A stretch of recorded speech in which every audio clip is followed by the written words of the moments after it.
Well, Sean, unfortunately, it really is disturbing. They have nominated for this position someone who is completely unqualified. He has absolutely zero background in aviation safety. It wasn't surprising that he couldn't answer those questions because in his entire career, he spent over 20 years in the military, but didn't work in aviation at all. And then he's worked at the LA Metro and dealing with trains and buses. And he just recently got a job at the Denver airport. But what he does at the Denver airport, he's the CEO of the airport. So he runs the shopping mall that's there. He runs the restaurants and the parking spaces. But he has no involvement with aviation safety, no involvement with air traffic control, no involvement with the pilots. He's running the physical plant. And, you know, the job of FAA administrator, it is a highly specialized job. The job is to keep the flying public safe.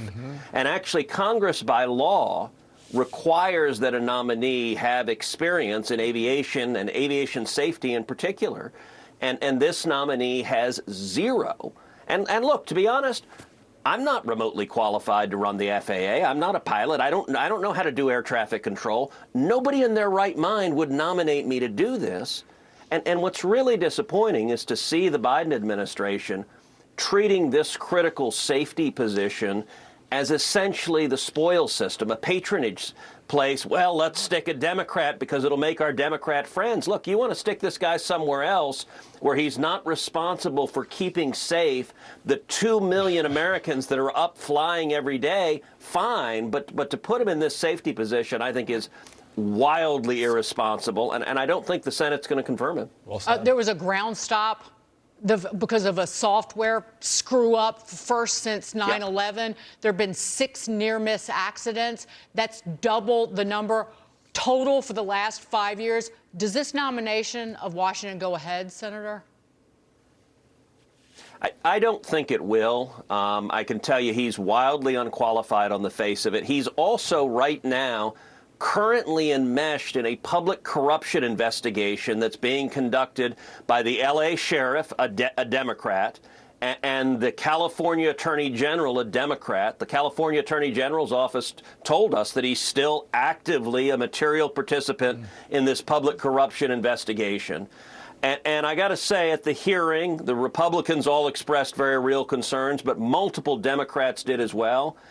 And I got to say, you know, Sean, look, you've run for office a bunch of times before. If you're a Democrat senator, let's say you're up for re-election in 2024, and if, God forbid, sometime in the next 2 years we see a horrific airline crash, you sure don't want to be the Democrat senator that voted to confirm a guy to the FAA that knows nothing about airline safety. That's the kind of vote that ends a Senate career. And so I don't know why the Biden administration is wasting their time on this nomination. The FAA is incredibly important. It's been over a year without a Senate-confirmed nominee. And let me say, presidents of both parties, Republican and Democrats, the people they nominate to be head of the FAA, they typically have 30, 40 years in aviation. They've been military pilots. They've been commercial pilots. They've worked at airlines. They're familiar with airline manufacture. They understand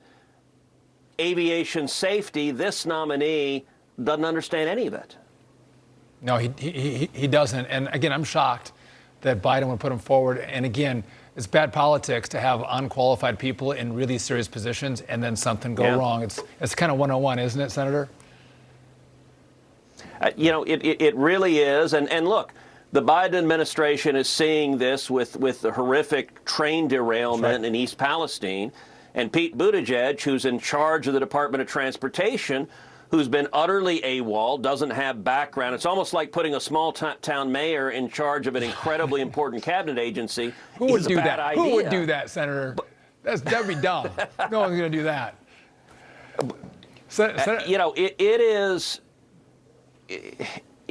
is incredibly concerning. And the near misses we've had at the hearing we had last week, I played a video of a Southwest Airlines flight and a FedEx plane almost colliding, and we need a serious watchdog keeping our kids safe. We all bring our families and put them on airplanes, and this guy has been a social justice warrior. Frankly, when you're sitting on a plane, you don't really care if your pilot is a transgendered witch What you care is that you have a pilot that knows how to fly the plane and an air traffic control system that's going to keep you and your family safe. Senator, thank you for joining us and being so smart on this. I'm going to call you Senator, not Congressman. I'll get it right this time at the end. And I'll punch him in the break for you. How about that? We appreciate it, Senator Cruz. Thank you. All right. Thank you.